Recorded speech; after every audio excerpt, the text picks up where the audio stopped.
Muchísimas gracias, Alan. Así es, y por supuesto que reiteramos las disculpas del caso si es necesario interrumpir por algunos momentos esta entrevista que tendremos a continuación. Y es que de verdad es un honor recibir en este set de T13 Noticias a un experto en procesos electorales y en la vida política de nuestro país, porque ha crecido y lleva en sus venas todos los acontecimientos importantes y ha vivido de cerca las transformaciones democráticas en nuestra Guatemala. Y se trata del licenciado Carlos Cerezo, de la Fundación Esquipulas, que nos acompaña esta tarde. Carlos, bienvenido, gracias por haber aceptado esta invitación de T13 Noticias. Y como decía en la presentación, has crecido y has vivido muy de cerca la vida política de este país. Así es, de hecho, estamos prácticamente celebrando 30 años desde el primer proceso electoral de la vida democrática del país en 1985. Bueno, yo tenía tan solo más o menos 15 años en esa época. Y es interesante porque se viven momentos incluso históricos, ¿no? El presidente actual, recién en funciones en ese momento, el presidente Alejandro Maldonado Aguirre, fue candidato presidencial en las elecciones de 1985. Entonces uno ve cómo los personajes desaparecen por un momento de la vida política y vuelven a regresar, y se dan este tipo de momentos históricos que estamos viviendo, pero gracias por la invitación. No, por favor, es interesante compartir de un experto en la materia como lo eres tú, respecto a la percepción que se tiene de este proceso que creo que es histórico. Tú has vivido de cerca momentos vitales para el país de transformación. ¿Qué nos puedes compartir de la coyuntura nacional que ha seguido muy de cerca la Fundación Esquipulas, los acontecimientos de los últimos meses, ese despertar ciudadano, como se le ha llamado, a esa demanda popular de querer confiar nuevamente en las instituciones y en las autoridades que rigen los destinos de nuestro país? Bueno, la primera cosa es que yo me recuerdo en la campaña electoral de 1985, era una campaña en la cual existía guerra todavía en el país, y uno no sabía en las caravanas y en la misma campaña electoral, al llegar a un pueblo, si uno se iba a encontrar con un comando guerrillero o con un comando del ejército. Entonces era una sensación de violencia y de inseguridad completa. Hoy por hoy hay otro tipo de problemas que se dan dentro de la misma democracia, como lo son el tema de que se vayan a robar un voto, el tema de que vayan a haber problemas en las urnas, el tema de que una persona no está en el padrón electoral. Son problemas completamente distintos. Como digo, en 1985 o antes de 1985, los gobiernos militares se robaban las elecciones, cambiaban las urnas completamente y metían los votos que ellos deseaban. Iba encabezando las encuestas o las votaciones una persona, y después, cuando se da el resultado final, esa persona quedaba en último lugar de las elecciones. Entonces hemos avanzado muchísimo. Existía, y la verdad es que hay una sensación en este momento, en estas elecciones, contraria a la sensación que había el día de ayer. El día de ayer todavía mucha gente decía no vamos a ir a votar. Sin embargo, estamos oyendo muy buenas noticias de que hemos sobrepasado ya casi el 60 o el 70% de la votación en áreas urbanas, y vamos más o menos por encima del 50% en las áreas rurales. Esto nos da un porcentaje incluso mucho más alto, y eso nos dice que el abstencionismo en estas elecciones fue muchísimo menor del que se estaba esperando. Eso es algo muy positivo. Y algo que hay que rescatar de este proceso electoral, porque incluso hubo campañas dedicadas al llamado para que las personas no asistieran a votar o votaran nulo o votaran en blanco, que realmente es un voto que no aporta a este proceso y a darle legitimidad a estas elecciones 2015. Hablemos de eso, Carlos. En los últimos meses en nuestro país, de un día a otro, el panorama ha cambiado, y no solo en el aspecto electoral, en la vida política, en la vida ciudadana, en el actuar de los guatemaltecos. Y tú decías algo muy importante. Ayer podíamos percibir una sensación incluso de qué puede pasar mañana, el día de las elecciones, cómo se va a desarrollar ese proceso electoral. ¿Irán a asistir los guatemaltecos a las urnas? Todavía esa percepción percepción de inseguridad electoral y no por temas de violencia únicamente, sino por la actitud del guatemalteco. Hoy gratamente vemos que los guatemaltecos acuden a los centros de votación a ejercer este derecho y que ese llamado al voto nulo creo que bajó mucho el volumen y que los guatemaltecos están diciendo, aquí estoy, he manifestado de una u otra manera mi inconformidad, pero también estoy construyendo democracia, yendo a votar y dándole legitimidad a este proceso. No, definitivamente, la única forma de darle legitimidad a un proceso y a las autoridades que se van a elegir es ir, votar y tomar una posición con respecto a alguien. Alguien me decía, sí, yo no me quiero arrepentir el día de mañana de haber votado por tal o cual candidato, pero esto no es correcto. Yo creo que al contrario uno tiene que depositar su confianza en el sistema, en alguna de las personas que está como candidatos, porque si no alguien más va a elegir. Pero es algo muy, muy interesante. Las personas que más indignadas estaban en las plazas públicas en los últimos meses eran, y lo pude percibir y platicando con gente, eran personas que en las elecciones pasadas votaron por el expresidente Otto Pérez Molina y por el Partido Patriota. Entonces estaban extremadamente decepcionadas de su actuación y por eso eran las más fervientes en las manifestaciones públicas. Entonces, yo creo que en las próximas elecciones o en el próximo periodo presidencial no vamos a esperar 3 años si la persona que quede electa no hace su trabajo correctamente. Los guatemaltecos ya no vamos a esperar 3 años y medio para manifestarnos, lo vamos a hacer rápidamente. Ya el pueblo de Guatemala se dio cuenta y la clase media urbana especialmente ya se dio cuenta del poder que tiene por medio de la participación política. Entonces esto creo que va a ser la mejor fiscalización que puede haber para un gobierno, que si se sale de la raya o hace las cosas mal, la gente va a salir a la calle a exigir sus derechos e incluso a exigir la renuncia si no está haciendo las cosas bien. Entonces es muy, muy importante esto. Hay mucha legitimidad en ese sentido. Creo que a la gente le asustó mucho una situación, y es que con las redes sociales se dio mucha información en cuanto a que las personas que iban a votar nulo se dieran cuenta que ese voto no tiene tanta trascendencia como quisieran, y el votar nulo favorecía a uno u otro candidato que en un momento dado podría llegar a haber ganado en primera vuelta, pero con esta legitimidad, con esta gran afluencia de votantes, yo no creo que ningún candidato vaya a adquirir una victoria en primera vuelta, y entonces estamos pendientes de ver quiénes de los candidatos presidenciales por lo menos van a pasar a una segunda vuelta electoral. Y hablemos de esto, las personas que aún no han ido a votar, esas personas que dijeron yo no voto en estas elecciones porque no siento la confianza, porque no me siento atraída por la oferta electoral que está en este momento. Háblanos un poco con el expertise que tú tienes respecto a ese voto que es vinculante, y qué pasa con esos votos nulos, esos votos en blanco o ese abstencionismo que pudiera darse de las personas que aún, bueno, están en tiempo para llegar a su centro de votación. La primera cosa es decirle a las personas que nos están viendo que vayan a votar. La única forma, primero, no solo es un derecho establecido en la Constitución, sino que además es un deber. Y si nosotros como ciudadanos le pedimos a los funcionarios que cumplan con sus deberes, nosotros tenemos que ser los primeros en dar el ejemplo y cumplir con ese deber de ir a votar y depositar nuestra voluntad, aunque esa voluntad sea votar el voto nulo, porque es la manifestación de la voluntad del ciudadano o ciudadana. En este sentido, entonces, todavía hay tiempo, tenemos casi 2 horas, ¿verdad? Ya prácticamente se fue la jornada de votación, pero los centros de votación están llenos de personas, hay mucha afluencia electoral y esto es sumamente importante.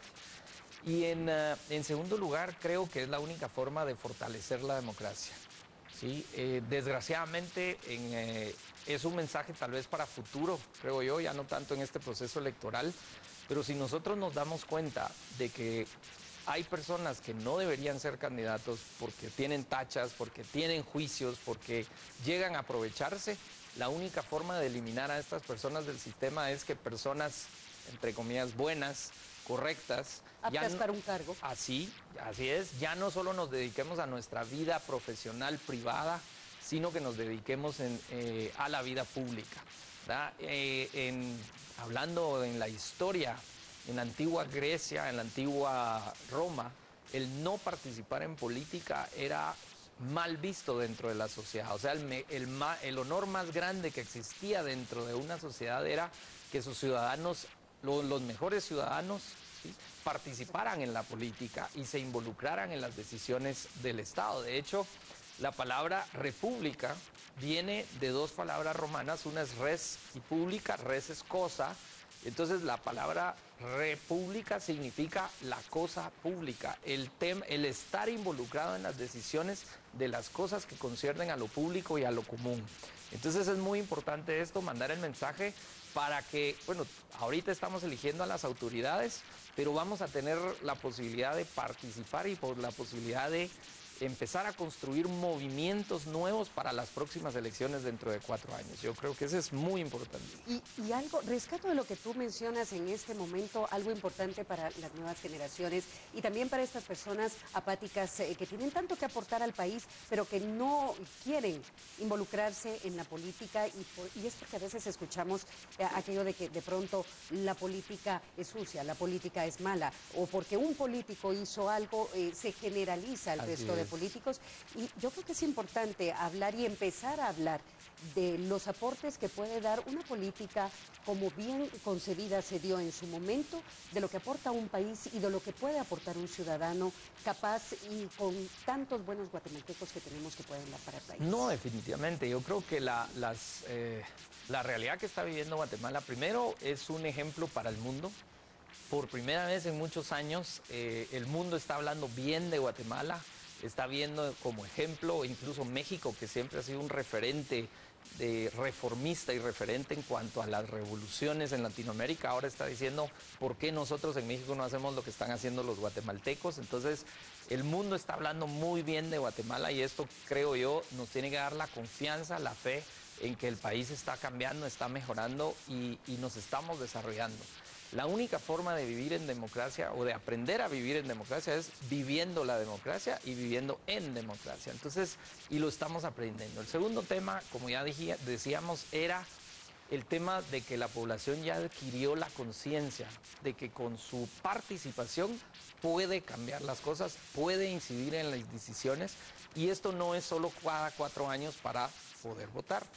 Y en tercer lugar, yo creo que ya hay una nueva generación de políticos, de políticas, una nueva generación de jóvenes que están adquiriendo la experiencia dentro de asociaciones juveniles y asociaciones de jóvenes que están haciendo muchas cosas interesantes, están planteando temas interesantes, están involucrados. Yo me los he encontrado, muchos de ellos han sido estudiantes míos en la Facultad de Derecho y en la Facultad de Ciencias Políticas de la Universidad Landívar. Me los he encontrado participando en los procesos como el que se dio con el Congreso de la República en la reforma de la ley electoral. Entonces se están involucrándose, se están preparando y en el corto plazo vamos a tener una nueva generación, ¿sí?, preparada, una nueva generación consciente que está no solo dispuesta, sino que además comprometida con tomar esas posiciones, tomar las posiciones de gobierno. Pero han salido muchas cosas muy importantes en este nuevo periodo, digamos, de ciudadanía en el país, y es que se empiezan a evidenciar muchos de los actores que antes no se habían tocado, actores fácticos, poderes fácticos que están por ahí y que poco a poco se empiezan a mencionar por la población y la gente se empieza a dar cuenta quiénes realmente tienen el poder. Se empiezan a evidenciar las debilidades de un Estado, valga la redundancia, débil, ¿sí?, que se debilitó a través de las privatizaciones, que se debilitó a través de un modelo implantado casi mundialmente, pero también en Guatemala, en la cual lo que se quería era tener un Estado muy chiquito, pero hoy nos damos cuenta que ese Estado tan pequeño y tan débil deja a la población en el aire. El tema que hablábamos antes de entrar al set de los acarreados, ¿sí? Por ejemplo, ese es un punto fundamental porque la gente no tiene cómo bajar de las aldeas a las cabeceras municipales a votar. Si el Estado tuviera un transporte público gratuito, fortalecido y limpio, correcto, ¿sí?, la población no tendría necesidad de ser acarreada por X o Y partido. Sin embargo, yo creo que los partidos que han acarreado gente se van a llevar una gran sorpresa, porque la gente está aprovechando esos buses y ese transporte solamente para ir a los centros de votación, pero van a votar de acuerdo a su conciencia y no necesariamente solo porque los esté llevando a un partido. Entonces es muy, muy interesante lo que se está dando en el país. Eso esperamos. Y algo también muy importante es que las mismas personas originarias de los municipios en el interior del país, en donde las personas se conocen todos, saben quién nació en este lugar, quién creció, de qué familia es, con quiénes comparten, se han dado a la tarea en ese despertar ciudadano que tú mencionabas de cuidar su territorio y de cuidar que las personas que van a ejercer su voto efectivamente sean oriundas de ese lugar y que no sean personas traídas desde otros puntos para votar y ser esos acarreados que comentábamos fuera de cámara hace un momento. Esa es parte también del cuidado ciudadano y de la participación ciudadana que estamos viendo. No, yo creo que sí. Yo en las redes sociales, hablando nuevamente de las redes sociales, uno puede ver los videos en donde las personas van a los mitines de los candidatos de todos los partidos, ¿sí? En unos porque están regalando cosas, en otros porque están rifando cosas, en otros porque pues es domingo en la tarde en un pueblo y es el punto de reunión porque van ahí. Entonces yo creo que los mismos candidatos que creen que esas multitudes que hay en sus propios mitines son porque realmente la gente los va a apoyar, también se van a llevar una gran sorpresa porque la gente sabe, como bien decías, quiénes son los candidatos, quién está ligado con quién, quiénes son personas correctas y que, por ejemplo, son prósperas por su trabajo y no necesariamente porque en términos de un año ya son multimillonarios en el pueblo.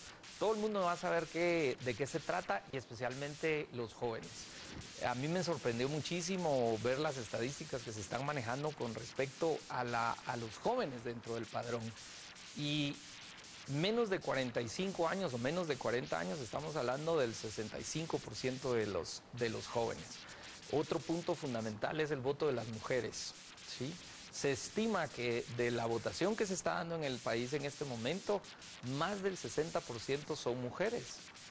Entonces, esto va a tener una gran influencia en en estas elecciones y en las elecciones a venir, porque incluso las mismas mujeres y los propios jóvenes se tienen que empoderar de eso. Ya manifestaron su voluntad en las plazas públicas, pero el día que se den cuenta que también lo pueden hacer en las urnas, ese día entonces va a cambiar también nuestro país y va a dar un paso más hacia el fortalecimiento de la democracia. Y algo también importante que compartíamos hace algunos momentos en el set central de T13 Noticias es que en los centros de votación podíamos apreciar también los rostros de quienes conforman las juntas electorales y la mayoría son jóvenes. Son muy jóvenes. Son bastante jóvenes, son jóvenes voluntarios que están asumiendo el compromiso con tal entereza y tal responsabilidad que es de admirar y de sentirnos realmente orgullosos de los guatemaltecos que vienen empujando y construyendo ciudadanía. No, y es impresionante. De hecho, regresando un poco en las elecciones históricas que hemos tenido en 1985, la mayor parte, por ejemplo, de los fiscales de mesa, ¿sí?, eran personas bastante mayores, casi no habían jóvenes. Recordemos que en la década de los 70s y 80s, el ejército y las dictaduras militares se encargaron casi de matar a muchos estudiantes, entonces una buena generación se quedó sin participar por miedo a involucrarse en el tema político. Ese miedo ya en este momento ya se perdió. Se está recuperando la confianza en el sistema y es importante mencionar estos puntos. En 1985, por ejemplo, habían fiscales de mesa de prácticamente todos los partidos políticos en las mesas electorales. ¿Por qué? Porque todos estaban fiscalizando sus votos y esto fue algo que comentábamos después de ir a votar. El día de hoy, y es que existía aquel temor de que pudiese haber fraude alguien se robara los votos para alguien o para el otro. En este momento nosotros no pudimos observar, por lo menos en la capital, muchos fiscales de mesa de partidos políticos específicos, sino que solo estaban las autoridades o los fiscales de la Junta Receptora de Votos del Tribunal Supremo Electoral. ¿Esto qué significa? Que tal vez los partidos decidieron que no era necesario tener fiscales para cuidar sus votos en la ciudad capital porque hay mucho control, hay muchos observadores, entonces decidieron tener fiscales tal vez en el interior de la República. ¿Esto qué quiere decir? Que hay confianza en el sistema. que el sistema está funcionando. Lo cual es positivo. Lo cual es positivo y, por supuesto, nosotros siempre citamos una frase de un politólogo muy famoso y él decía que hay que establecer la democracia donde no la hay, consolidarla donde ya está establecida, pero perfeccionarla donde ya está consolidada. O sea, la democracia no es perfecta y jamás lo va a ser, sino que es perfectible permanentemente. Un proceso constante de crecimiento. Con la ciudadanía y con respecto a eso. Y como dije, hay muchos que todavía piensan en un momento dado que debemos vivir en una dictadura para que nos enseñe a vivir en democracia y eso no es posible, ¿verdad? Eso es como con los hijos, ¿no?